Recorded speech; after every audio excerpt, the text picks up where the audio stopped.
Welcome to the People of AI podcast, showcasing inspiring people with interesting stories in the field of artificial intelligence. I'm Ashely Oldacre. Let's jump right in. This podcast is sponsored by Google. Any remarks made by the speakers are their own and are not endorsed by Google. Hi everybody, Ashely here. Hi, I'm Gus. This is a very exciting moment for us at Google. We're delighted to be here with Simon to talk about our newest release of Gemini. Before we jump in, I'd like to introduce Simon. Simon Tokumine is a director of product management at Google, where he leads product teams for large multimodal model alignment quality, supervised and reinforced learning, APIs and tools across Google's frontier AI models such as PaLM and newly released Gemini. Previously, Simon also led core Google products like Google Discover and Google Search apps. Before Google, Simon grew his passion for tech, conservation, environmental work, and business through leading and founding several companies, notably CARTO, a location intelligent platform, his work at the United Nations Environment Programme World Conservation Monitoring Center, and working with the World Bank in South Africa and Tanzania. In his spare time, Simon loves to generate funny bio pictures using AI. Welcome, Simon. Thank you very much for having me. It's a pleasure. It's a pleasure. Hey, Simon. Hey, Gus. Can you tell us a little bit about yourself, how you started in the AI space? Tell us a little bit about you. Yeah. So I've been at Google for just over 10 years. And by the way, when I joined, I thought I would be here for 2. That was kind of the limit I set myself. But this place kept on throwing interesting and exciting new projects at me. So 10 years later, I find myself still here, badging in. But yeah, my journey has really been one I think a lot of Googlers and maybe everyone in tech has been experiencing. When I joined this place, it was at the start of the mobile revolution. So it was a transition from the web to mobile phones. And that's where I spent most of my initial, 5 or 6 years. And then it sort of became clear that in order to deliver really amazing user experiences, you have to leverage cutting edge machine learning technologies. Especially with mobile phones, where it's kind of fiddly for you to type in a search query. We quickly discovered that most people want the world to come at them rather than them, going and looking for it. And that's what led to me sort of working really closely with the Discover team on bringing that to Androids. And through that, I really got involved and interested in the world of machine learning and the potential for it. So that was my way in. I took a bit of a brief detour out through YouTube to really just learn, how the sausage is made. I became very, very intrigued with, where the content that our systems recommend users is from, and what is the kind of the ecosystem dynamics that drive that. And perhaps it's those two things. So understanding the importance of recommender systems and the importance of computing to do a lot of the work that we would normally do, and then also this kind of interest in where is the source of all of the content, where is the information coming from, that naturally led to me sort of uncovering some of the early large language model work that we were doing here and just getting naturally interested in it and following my passion. Yeah, that's really what's led me here. But before that, you were working in conservation. And, you owned your own companies. You've kind of had like multiple lifetimes before going in tech. Or was tech always a thread throughout those journeys? So I'd love for you to take us back earlier and to sort of, explain. Yeah, explain yourself. How does this make sense? So tech has always been a thread. I've always been very, very interested in tech. And, I was lucky enough at an early age to have a very kind of basic PC, so the 8086s, like the very early stage PCs. We had one at home, and in the UK where I grew up, the government actually had a pretty big program with BBC, with the BBC micro computers in every primary school across the country. And so, a lot of us grew up kind of just knowing that there was a computer in the corner that you could go and program it, and you might even be able to make little games out of it and stuff like that. And so it's always just been a thing that felt like it was interesting to me. It's also, throughout childhood, it was always a thing where it was pretty clear the adults around didn't really know what to do with them. They'd kind of been told that they should be one at school and that the kids should probably learn how to use these things. But it wasn't necessarily clear that they themselves knew exactly for what reason. And that also made it interesting, I think, as a younger person to just immerse yourself in, because the potential and the opportunities are clearly limitless, if you start, really, really engaging with these tools. But yeah, I think to kind of answer your question directly, I was one of these people. I was never particularly amazing at high school, I would say. I got through it and it was fine, but I never really found my passion and my future in kind of academia and in kind of the stuff that we learned at school. And so when it came time for me to, head off to university, I really just was interested in understanding, how the world works. That was my sort of driving force. And that led me towards initially biology, and then sort of latterly I sort of worked in environmentalism for a spell. But really sort of unpacking, how the world works, exactly how are things put together, and so on, sort of led me down this path. And through that journey, because I was one of the people that had sort of latent skills in technology, I was able to apply that to better understanding those domains. And so a lot of the work that I did early on was, for example, I did a lot of climate modeling early on to understand the impact of large-scale climate change on biodiversity. But what does that mean, climate modeling? Yeah, so at the time, there were projections of how the climate would change, but nobody who'd really done any spatial level understanding of what that would mean to us all on the ground. So for example, there were projections of, temperature increasing by a mean of XYZ, for example. And I'm sure you've all seen the charts of temperature projections increasing over time and various models projecting, different future eventualities. But nobody had ever taken a step back and said, well, what could that physically mean to our environment? What could that mean, for example, to the distribution of species XYZ, or en masse, the distribution of biodiversity across big parts of the world that we know are going to be heavily impacted by this change. And so a lot of the work that I did was really trying to unpick and answer that question. This was obviously in collaboration with, a whole bunch of people that are a lot smarter than me. I was very early on in my career. But I got more and more involved in the computing side, actually, of conservation, environmentalism, and so on, through this kind of cutting edge of what's going to happen in the future, prediction to a certain extent, which is kind of an interesting thing, because a lot of the things that we do with these days large language models and machine learning is also in that field of prediction, and having a best guess at what you might like to read, for example, in the case of Discover, or what the next word should be in a conversation in the context of these large models. Oh, this is very cool. And how did you feel the transition coming from this environment work to Google? How was it for you? Yeah. So I actually did an intermediate step in between the environmental work and Google. So while I was doing that work, I met a couple of really amazing Spanish friends who were we worked pretty closely with them at the United Nations, and they were really interested in taking some of the insights that we'd had and building a platform for anybody to use, like a location intelligence platform is now how it's I think it's marketed, and we got chatting. It felt like a really interesting time. It was kind of an exciting time, the late zeros, the noughties, I suppose. And it felt like we had all of the pieces we needed to try something pretty bold.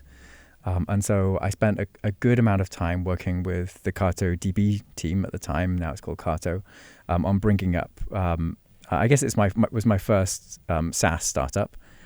And that was an exciting time. And so, through that got me, I actually started in CARTO, and my role at the UN was much more on the technical side. So I was a programmer, a developer, an engineer. And my role in CARTO was very much leading the technical side of things. But through that experience, I really realized that I had while I enjoyed the technical side of things, and I still enjoy the technical side of things, there are certain aspects of that world that I realized I was not necessarily going to, that didn't interest me or stopped interesting me as much. So, for example, I'd stopped getting as deeply excited about learning a new language or about learning a new library and so forth. You learn 5 of them, and the first 5 are really cool. And then by the 6th, you're like, well, this is kind of like the second, but somebody's just decided to sort of rebrand it a little bit. So, I found myself gravitating more towards the product side. And this is at a time where product management as a whole was still very nascent. And I would say, by the way, it's such a nebulous term these days. You find PMs who are very, very, for example, like marketing and sales centric, all the way through to very, very technical PMs. But nonetheless, at the time, I didn't even really know that PM or product manager as a career existed, or even what it would be. And so one day Google called, just kind of, I guess, somewhat out of the blue. A recruiter reached out, we got talking, and I sort of explained how I'm not sure I'm the right fit for a place like Google because you've all got, these amazing computer scientists, and I've sort of decided that maybe that isn't, my path. Maybe my path is more towards figuring out what we want to build and why, and not necessarily like actually the building of it. And they sent me the PM job description. And I remember pretty vividly reading the product manager job description and it just being like somebody had written everything that was on my mind about, who I thought I was and how I didn't fit, and they'd literally written a job description out. And I couldn't believe it because I thought that I was one of these weirdos who wouldn't necessarily fit anywhere. And yet here there was a role that seemed, custom made for me. That brought everything together. Yeah, that brought it all together. Yeah. And so that was, immediately I was intrigued by that, of course, and I think it helped that Google has and still has a pretty strong technical culture in its product management team that made it a very natural transition for me to come in and talk to people on that basis rather than coming in and talking about, engineering and so on. But I do remember my engineering, my programming interview that's still a part of PM interviews, and that was pretty cool. I we had a really nice conversation with another engineer, and that was probably the easiest part of the process, from memory. Yeah, but that's what led me here, Gus. That's very, very good. I also found out what product manager was when I joined Google. Before, I never heard of that before. So yeah. You sort of left us, with YouTube, and I guess sort of maybe picking us back up from there. Yeah. And because I think that was from there with recommendation systems, that was the introduction to AI. Yeah. And where did that lead you from there, and how has that led you to where you are now? Yeah. Well, so I like I mentioned at the start, I thought I would only be here for 2 years. And actually that's a kind of a rule I have. So I tend to think of my life in kind of 2-year chunks where I commit fully for 2 years. And then after 2 years, come up for air and reevaluate and see where I want to put myself next. So my first product was the Google app. And when I joined, it was right at the start where it was just literally a demo days project. Through to when I left, when it was 1.5 billion user product. Wow. And I went on that journey with that product. And I saw at the start of it, it was literally me and 6 other dudes in a corner in London, just kind of, hacking this thing together, essentially, under duress.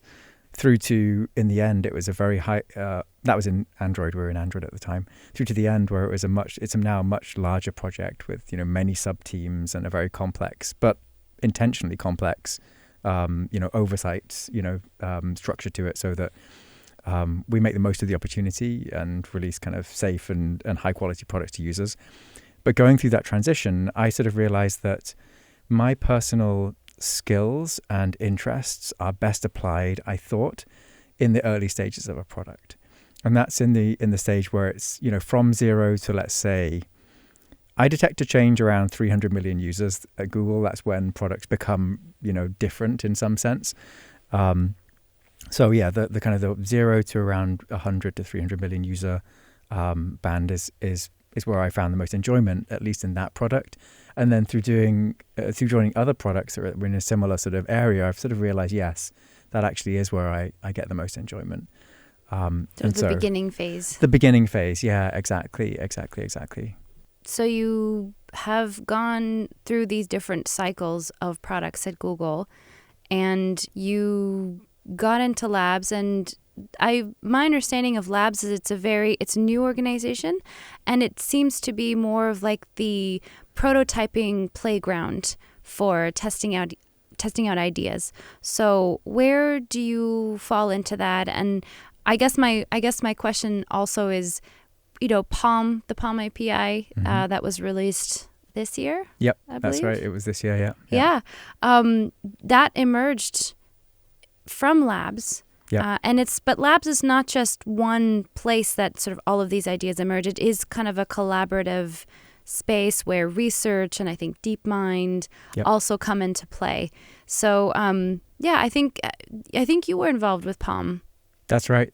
From the beginning. So I'd love for you to tell us a bit about how you got onto that side and how it's taken off. Yeah. I mean, so you're completely right. The mission of labs is about helping us explore the future of technology in a setting that isn't necessarily confined to our existing products and our existing product teams.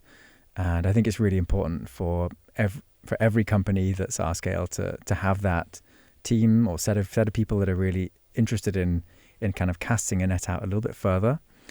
I think especially in the space of AI where so much is changing, it's even more important for us to have a team that's able to that feels free to explore and that has the remit to go and explore. And so that was part of the attraction for me joining Labs in the first place. Now within Labs, there's many projects that the world doesn't see, that we start up, and then we decide not to launch for various reasons. There's many reasons why that happens, and all of them I think are pretty healthy, to be honest. But I just come off the back of some initial exploration, and I was talking with Josh, who's the head of Labs these days. Josh Woodward. Yeah, that's right. About some prototypes that I've been making, because I've been sort of putting together and exploring early large language model prototype, products, and this was actually pretty separate to what my day job was at the time, and I guess these things, made sense to Josh, and he offered me a role on the Palm API team, and that was at the time I hadn't really thought about doing something very connected with the large language models at Google. I'd always viewed them as being relatively separate to my particular career path, which was much more consumer product orientated. Mm-hmm. But it felt like a moment, and it still feels like a moment. I think it's going to be a moment for the next 5 or 10 years, to be honest. And it's something I couldn't say no to. Yeah, so I jumped at the chance. We've talked a lot about this moment, Gus. It's I guess one thing that we always ask is, it will impact you definitely, but what changed for you last year in terms of machine learning? What was the moment you said, oops, something changed here, something happened? Yeah.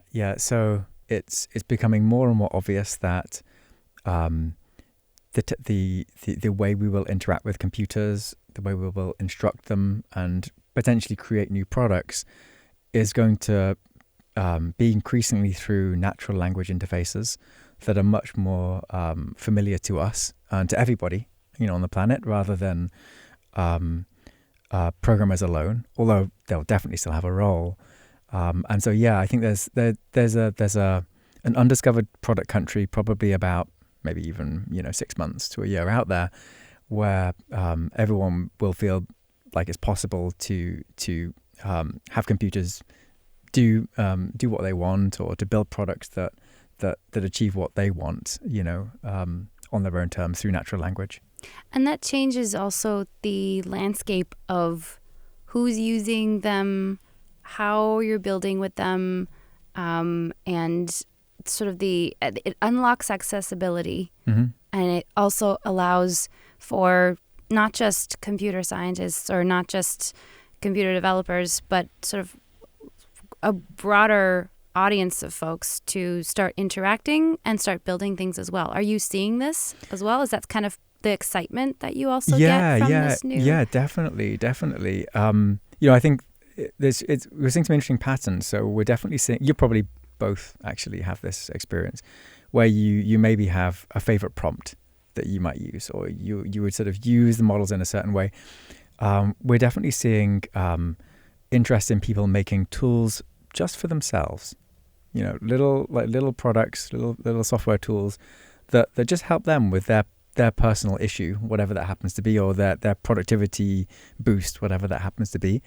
I think that's pretty exciting. In the past, the goal of making software has most often been to distribute it to other people. That's not always true. Of course, we all make our own little tools for ourselves, but in most cases, we're sort of interested in sharing them.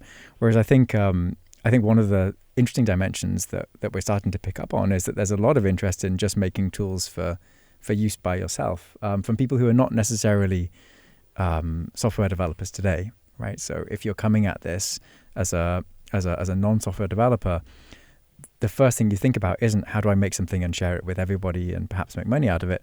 It's actually, how do I use this to solve my own problem in the here and now, which is it's cool. I think it's pretty cool. And the beauty of the technology that we're dealing with is, depending on your needs, we can tailor the technology, to you, right? And that's something that I think has always been one of the goals of building excellent products, but has always been challenging because it's so hard to build using our previous tool set, but maybe it'll be much more possible, with future tools. No, I would ask you. You just said something, building products, and now you are working with building products with a tool that can do basically anything, right? It's you cannot say, oh, it cannot do X. It's very hard to say that. How do you build a product given your tool can do mostly anything? Like, how do you approach that problem? Yeah. Okay, that's a really... so this is something I worry about and think about quite a lot. I think it's really important. So there are different approaches to it, I will say. Some people... and in the early stages, I think, of building this technology out, it's just the way it goes. You come at this from a kind of a technical capability perspective. So, for example, can the models reason effectively? Are they good at coding? Are they good at writing? These sort of relatively easy to measure capabilities are what we focus on. But I think increasingly we're much more focused on the outcomes. So much more focused on what people can do with these models and measuring the effectiveness of the models in relation to how well they help you in that specific task you might have, and so I think perhaps we're coming to the end of that first phase of focusing very much on the sort of the technical capabilities of what the models can do, and we're entering into the next phase, which I think is very exciting, at least from a product point of view, on making sure that these models, or AI systems is probably more apt at this point, making sure that they are effective at helping you across a wide range of tasks. So I like everything you said, Simon. And you worked on the Palm API, which was great. I play with it frequently to do lots of things. One thing I like doing with it is I use a lot of emojis, right? So when I write stuff, I like it. The problem is sometimes I want to... how do I convert some text to the emojis that would represent that? Oh, yeah. And, Palm is very good doing that. Right. You just say, hey, give me 2 emojis that represent this. And when it returns and it explains, you're like, oh my God, that's such a good idea. Right. And I use that a lot. So I know it's a very dumb use case, but I use it a lot. Yeah. And what are working now? How does it evolve? What's next? Okay. That's a very softball intro to a very hard question. That's my job. Yeah, I know. That's brutal. Okay, so one of the things that you've experienced with your experience with the Palm API is instructions that we've intentionally, or capabilities that we've intentionally tuned into the model. And so the Palm API and the Palm 2 model was a really exciting model to work on for various reasons. But it was also a model that I think when we came to launch it at I/O, we felt like it was the product of maybe like the previous generation's approach to aligning models with what we would consider to be like good outputs and good outcomes. With the previous generation, our focus was very much on supervised fine-tuning. That was kind of the approach that we largely took with the Palm 2 model that you find at the back of the APIs. Obviously, we applied our kind of like earlier versions of RLHF, so reinforcement learning through human feedback, onto those models as well. But it's fair to say that that part of the kind of the stack of technologies that you use to fine-tune or instruction tune a model, align a model, is still much more nascent than supervised fine-tuning. Supervised fine-tuning, which is you show the model examples that you have vetted yourself, like expert examples, and you assemble a curricula that's hopefully general enough that the model can generalize around the examples that you've shown it to kind of pick up the general gist of what you want it to do. That approach is excellent for bootstrapping a model and imbuing it with kind of base capabilities. But you're kind of limited, that you also limit the quality of the model and the quality of the model's output by the quality of the supervised fine-tuning demonstrations that you show it. I think increasingly where we see a lot of potential is in these models when they can go beyond the level that we show them in the supervised fine-tuning demonstrations. We look in most cases to figure out how we can give our models how our models can be effectively experts within any domain, perhaps in some cases, surpassing, what the average person might be expected to be able to do with these things. So you'll have all had the experience where the quality of writing out of these products is exceptional, and you find yourself scratching your head like, well, could I have done a better job? And maybe you'll think, well, maybe not actually in this case. So the path to that is really all around reinforcement learning through human feedback. And the way to think about that is there are very few expert poets in the world. Like if you asked me to write a poem, I probably couldn't do it, right? But I can definitely recognize a good poem, and for the same token, I couldn't draw for toffee. My high school art teacher would definitely tell you that I was not an artist, but I'm able to recognize good art from bad, at least on my own terms, when I see it. And so a lot of the new techniques are really focused less on us constructing an exceptional, super high quality curricula. And it's more about taking the model through a series of operations where it gives us its best shot, and we tell it what we like or don't like about what it's done, and then it incorporating that feedback into its model of the world and improving off the basis of that feedback, which is in some sense very similar to how we all learn, right? I think Yep. At school you follow an initial curricula, and it's very much the answer is that because it's a very basic set of things that we learn. But at some point down the line, you start just needing feedback to improve. There's no right or wrong answer to what you do. It is indeed a this or a that. But you improve through collecting feedback and processing that yourself and improving on the basis of the feedback, rather than being told exactly how to improve. And so the generation that we're working on now is much more geared towards figuring out how we can build better models that respond more directly to user feedback than necessarily are based purely on the things that we directly train it. Which is fascinating because this is such a human quality, and yet these models are operating just off of numbers, code, math, which it kind of just blows my mind about how, and I think it's easy also to forget that these models they're just that as well. Do you ever get into a stage where you're like, oh wow, I'm actually interacting with something that feels, do you sort of forget that this is a machine sometimes? I mean, Yeah.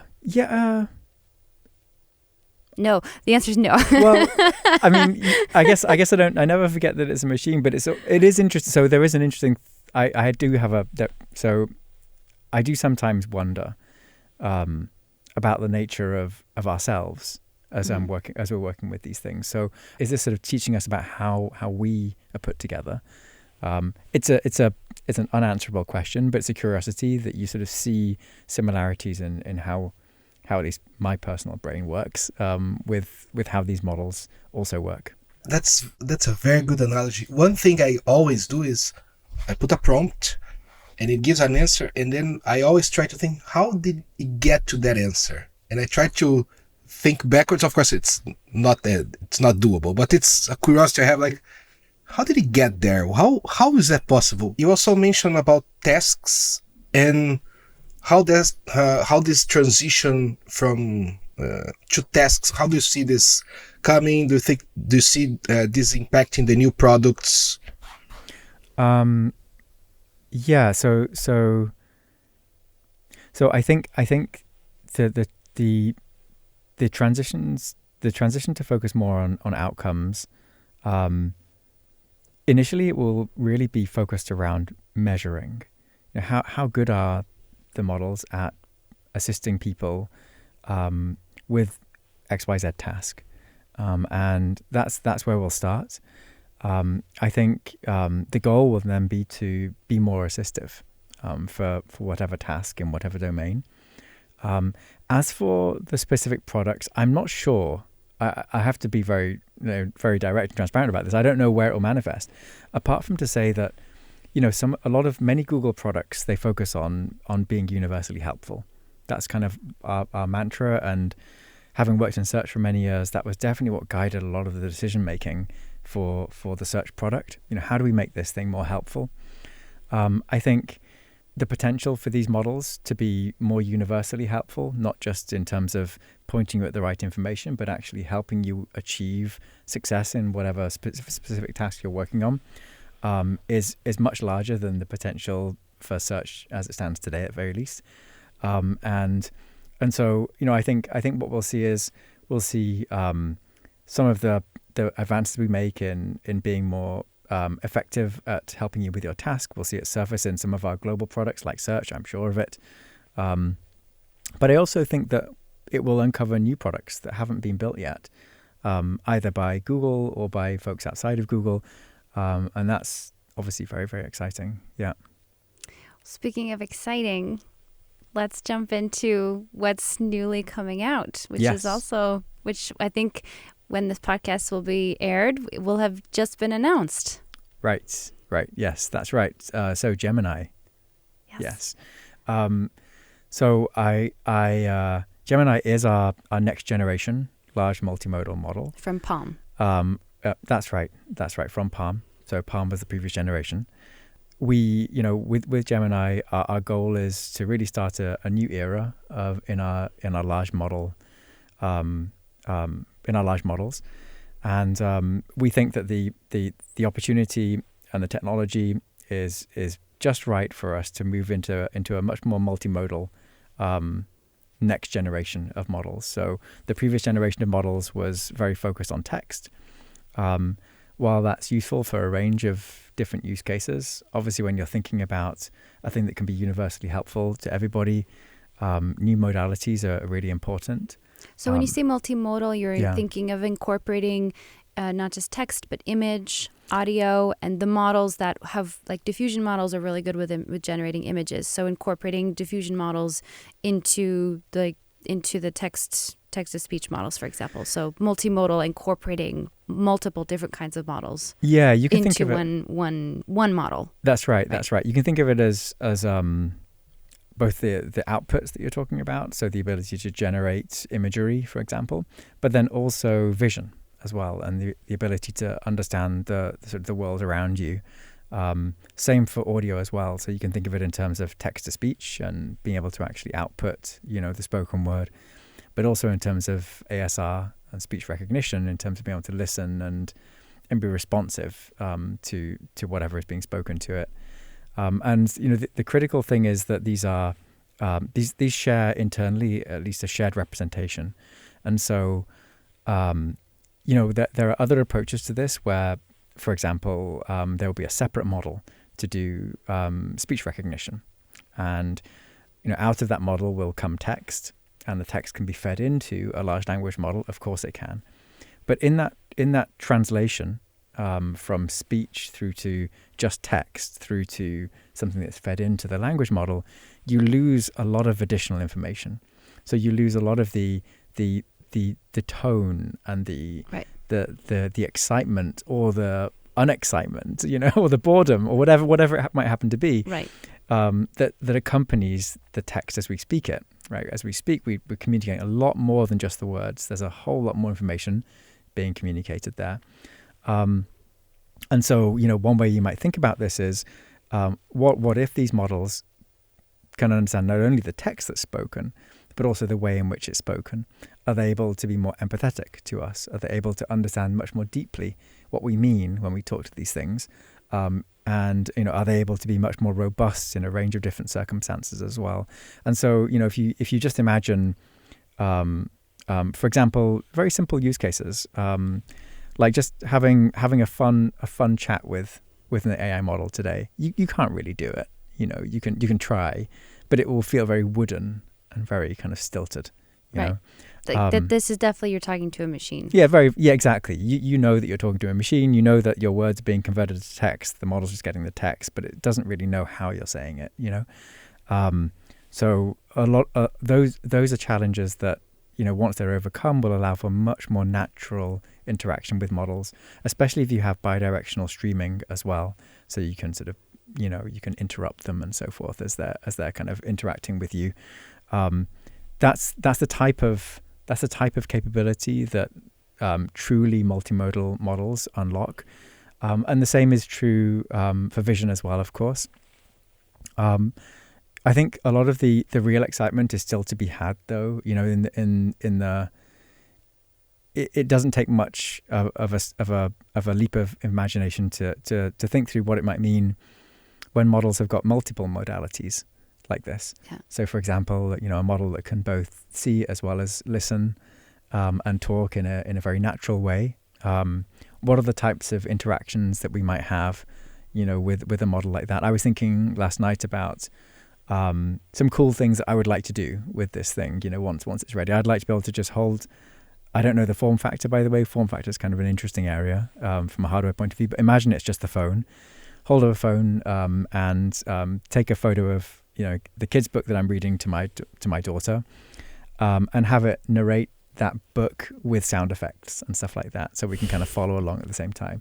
Simple things like that, where you kind of have like a helpful companion. Or the other thought I had was, if you're sat on the couch with a friend and you're watching TV and they're watching it with you, and you're just kind of like joking around and talking about interesting things that are happening on the TV. Things like it wouldn't be too hard to have that type of experience with a multimodal model. That, for example, if you're watching a comedy, might be one way, but if you're watching a documentary, might be another way.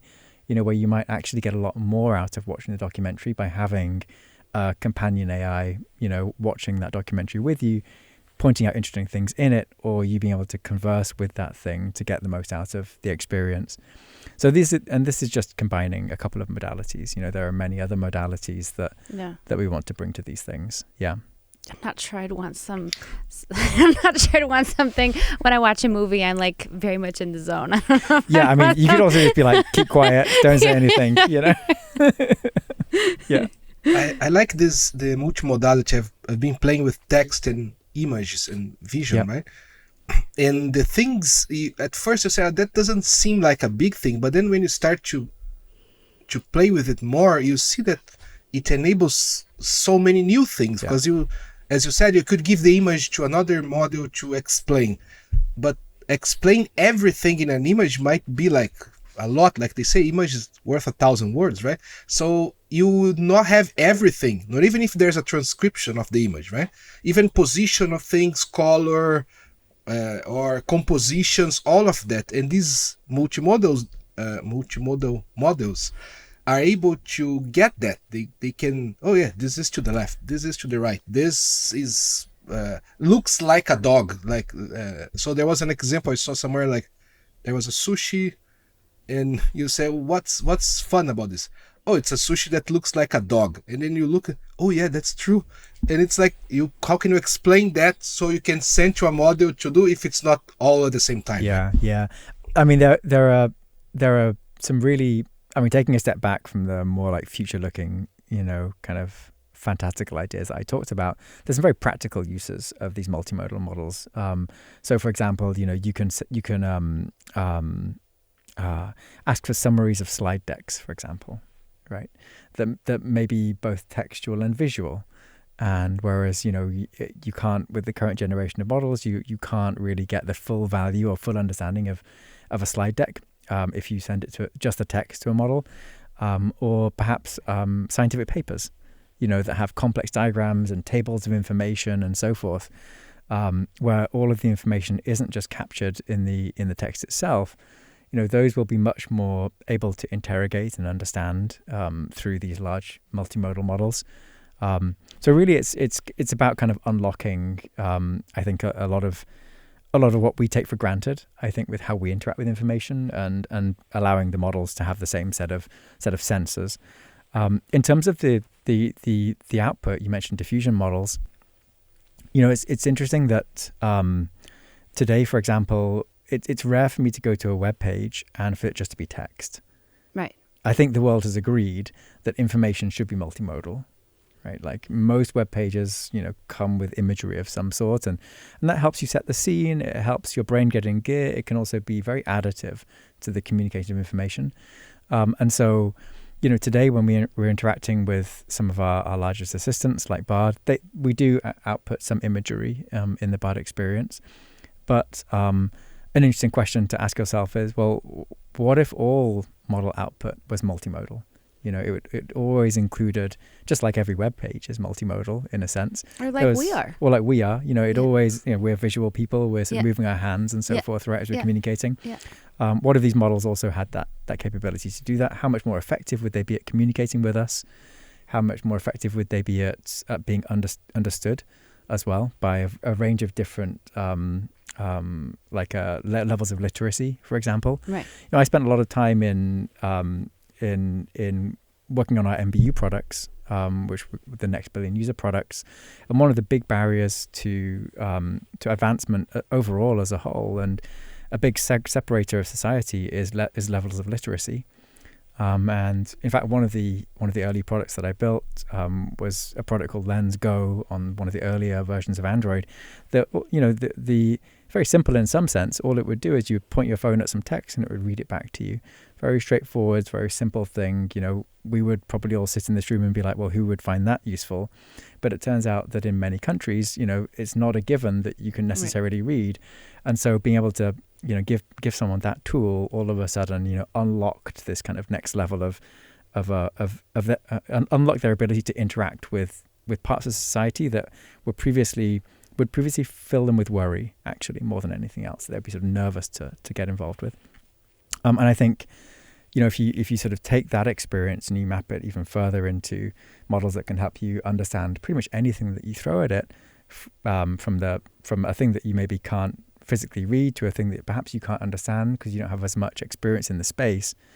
I think the potential for everyone to have access to the world's knowledge is pretty major. Yeah.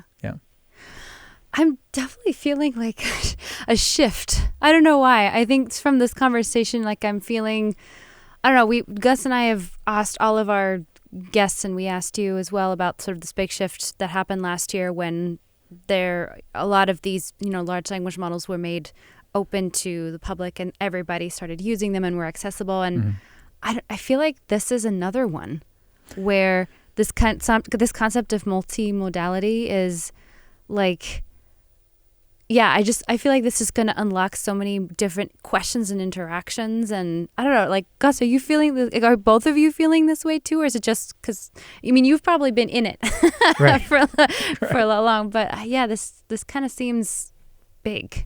Yes. So by playing with Gemini, I see results that I remember when I said, hey, when I write with Palm API and he gives an answer, I try to think, oh, how did he get there? And then after a while, I start to get some things here and there. I'm feeling the same with Gemini, like, how did you figure this out? And then sometimes it figures things that, oh, that's cool. I didn't notice that before. So this is indeed very, very interesting times. Yeah. I guess you've had a really incredible journey with a richness of different perspectives and different experiences. And now you're working on this new, very exciting multimodal model. And what are you... Yeah, I mean, this launch just happened, so I'm guessing, like, how are you feeling about it? How are you excited? And we'll end on sort of what are your excitements for the future? Yeah, well, I mean, so it's been a lot of work across the whole team to get to this first milestone. But of course, we have many, many future milestones planned. Many of the work streams that we have across the project are already in flight. And so, very excited about the next year, the next couple of years, about all of the various things that we're going to be bringing to the hands of our users and to the market. I think it would just be that I share. You mentioned a second ago your sense of like a big shift. I feel the same. I share the same sense of excitement and potential for the technology, and so. Knowing the plans that we have in flight also fill me with a lot of excitement. To a certain extent, a bit of dread as well because of the amount of work that we've got to do in front of us. But definitely, well, and you don't know what's going to happen. Like, there's just so much unknown. There is a lot of unknown. I mean, this is one of the funny things. We've been as an industry, probably fair to say, as an industry, computing, I think, has kind of been done in inverted commas for the last couple of years. Okay, everyone's got a mobile phone. We kind of know the shape of everything and we know what apps are like and we sort of understand the creator economy and we understand how those things work. I think with the larger AI models, there is still a lot of unknown, and it's both exciting and also, it forces us to be very deliberate and thoughtful with how we bring the stuff to market too. Mm-hmm. So it's both a mixture of extreme excitement for the potential, because like I said, I'm an optimist, I'm a tech optimist, and then also a sense of kind of responsibility as well for how we can do it right. So there's a lot of work still to be done. A really wonderful way to end. I think we should do this every week. Yeah. Okay. Well, yeah, there'll be new developments every week, I can assure you of that. Yeah. You can always come by. We can stay here. It was very, very good. Yeah. And I enjoyed learning. I learned so much. Thank you very much. Okay, cool. Yeah, it was nice to talk. Thank you. Thanks so much for being here. If you would like to learn more about our conversation or our guests, check out the links below. Please subscribe, and if you're feeling extra generous, give us a 5-star rating. We would love to hear from you, so leave us a comment. We'll read every one. Until next time, thank you for listening.